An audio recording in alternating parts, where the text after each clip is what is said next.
Hi, this is Ryan. We continue in our financial freedom series. We've labeled it the 4 stages of financial freedom because at each stage you find more and more freedom as you go on your journey.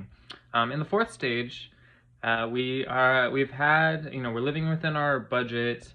We have a growing savings because the gap between our income and our expenses exists, is stable, and each month we have money that we can put aside for an emergency fund that's now full, whatever we've deemed that to be. And now we're able to use that excess to purchase assets. And an asset is just something that's going to create value for you in the future. Another word for that would be passive income, or passive wealth creation over time.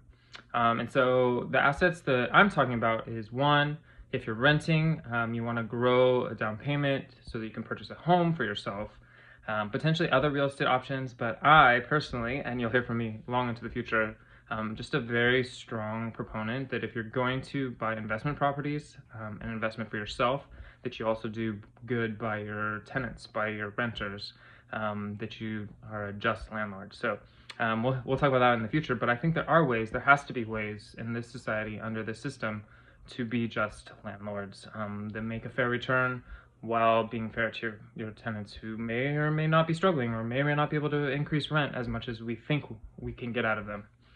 And then the classic passive income would be the stock market.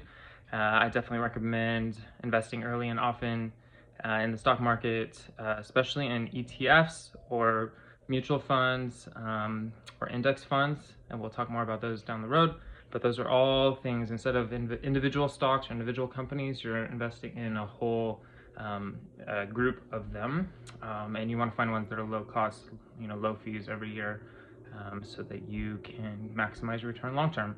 And part of the stocks and that kind of investing would also be your retirement account. So if your employer has a match, 401k or anything like that, or a Roth IRA, those would be other options for maximizing the gap between your income and your expenses. So follow along with us this week. We'll talk about more details of this stage, and I hope you've enjoyed so far. Let us know any thoughts or comments you have. Thank you.